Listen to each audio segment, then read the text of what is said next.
2013 में एक मूवी निकली थी जिसका नाम था द कंज्यूरिंग। ये मूवी बाकी मूवी से अलग थी क्योंकि ये असल घटना पे आधारित थी। इस मूवी की सबसे अजीब और सबसे डरावनी कंटेंट थी ये डॉल जिसका नाम था एनाबेला।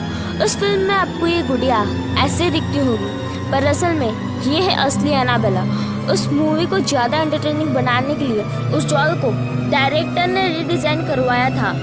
पर असल में ये डॉल बाकी गुड़ियों जैसी एकदम सिंपल दिखती थी। वीडियो शुरू करने से पहले ये मैं कहना चाहती हूँ कि आप लोगों में से कई लोग आत्माओं और भूतों पर यकीन नहीं करते होंगे, इसलिए मैं आपको मेरी घोस्ट वाली वीडियो देखने के लिए कहूँगी। इस वीडियो में मैंने भूतों और आत्माओं के बारे में एक साइंटिफिक वे में समझाया है। So let's explore the true story of the Annabelle doll.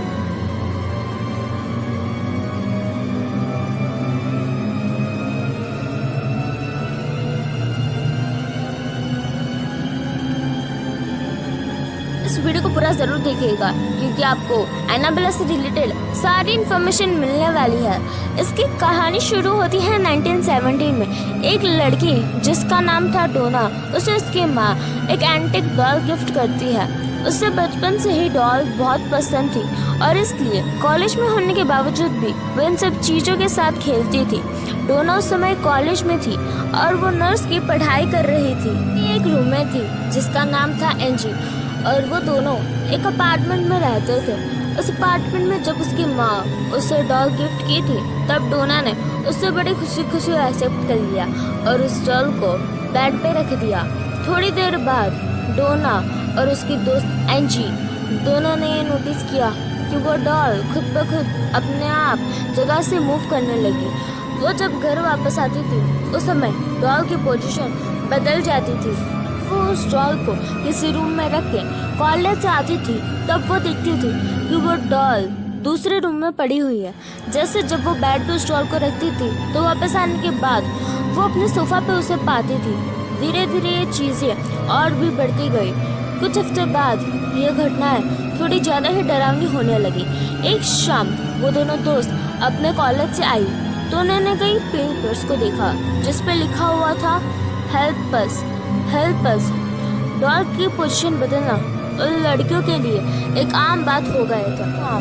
जब वो अपने घर पे आई तो उसने उस डॉल को उसी जगह पर पाया जहाँ उसे वो छोड़ के गई थी। पर डोना को कुछ अजीब सा महसूस हो रहा था और डोना उस डॉल को ध्यान से देखने लगी तो उसने देखा कि उस डॉल के ऊपर खून लगा हुआ था। इस ब्लड वाली घटना के बाद वो दोनों लड़कियाँ पूरी तरह से डर गई।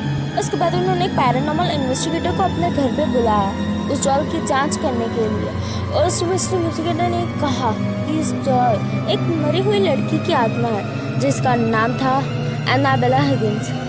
उस इन्वेस्टिगेटर ने एनाबेला से बात करने की कोशिश की। आत्मा ने उसे बताया कि वो इस जमीन पे पहले रहती थी जिस पे वो अपार्टमेंट बना है जिस पे ये दोनों दोस्त रहती है।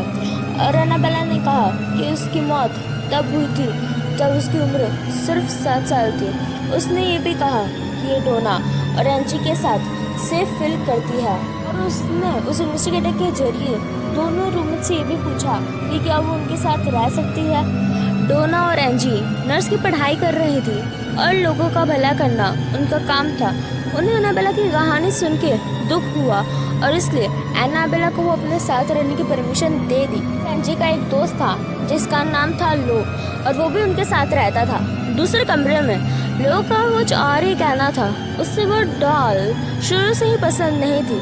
वो लड़कियाँ उस डॉल को एक्सेप्ट तो कर ली पर लू का ये कहना था कि ये डॉल काफ़ी खतरनाक है और इसलिए उन्हें इसे एक्सेप्ट नहीं करना चाहिए। पर डोना ने लो की बात नहीं मानी क्योंकि उसे उस इन्वेस्टिगेटर की बात सही लग रही थी और उसने तो यही कहा था कि इस डॉल के अंदर एक 7 साल की लड़की की आत्मा है जो किसी को चोट नहीं पहुंचाना चाहती बल्कि सिर्फ प्यार चाहती थी। पर डोना को ये नहीं पता था कि उसकी बात जल्दी गलत साबित होने वाली थी। एक रात लू उस अपार्टमेंट में सो रहा था। उसकी नींद आधी रात में अचानक से टूटी। लू ने ये फील किया कि वो अपने शरीर को हिला नहीं पा रहा था और वो बिल्कुल घबरा गया और उससे बच्चे की हंसी सुनाई दी और उसने नीचे की तरफ देखा तो उसे एनाबेला डॉल दिखी जो उसी की तरफ आ रही थी पर वो अपने शरीर को हिला नहीं पा रहा था। एनाबेला उसके सिर पे आकर रुक गई और उसको देखने लगी। फिर लू बेहोश हो गया। अगले दिन जब उसे होश आया तो उसने देखा कि एनाबेला तो अपने रूम में ही है। वो इस बात को श्योर नहीं कर पा रहा था कि रात में जो उसने एक्सपीरियंस किया है वो एक सपना था या असलियत में कुछ हुआ था। उस दिन दोपहर में लू और एंजी उस अपार्टमेंट में अकेले थे। अचानक से डोना के कमरे से उन्हें एक अजीब सी आवाज़ सुनाई थी। उन्होंने ये सोचा कि कोई चोर अपार्टमेंट में घुस आया होगा। लू बेडरूम की तरफ गया और उसने देखा कि वो रूम तो खाली था, कोई भी इस रूम में नहीं था, सिर्फ स्टॉल के बदले उस रूम में फर्श पर पड़ी हुई थी। उस रूम में अचानक से लू को लगा कि उसके पीछे कोई है। वो अचानक से घूमा पर उसने देखा कि उसके पीछे कोई नहीं था। अचानक से उसे अपनी छाती पे जोर से दर्द महसूस होता है और जब उसे अपने चेस्ट पर हाथ रखा तो उसे शार्प निशानों को देखा। उस जगह से खून निकल रहा था। ऐसी अजीब चीज़ें होने लगी उस घर में।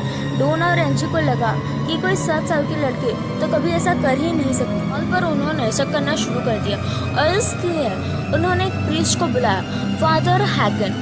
पर फादर हैगन को लगा कि वो इस काम के लिए सही नहीं है। ऐसे स्पिरिट्स की जांच करने के लिए उन्हें किसी बड़ी प्रीस्ट को कांटेक्ट करना चाहिए। इसलिए उन्होंने फादर कुक, जो एक बहुत बड़े प्रीस्ट है, उन्हें कांटेक्ट किया। और फादर कुक ने बाद में जाके एड और लॉरेन वारन को कांटेक्ट किया।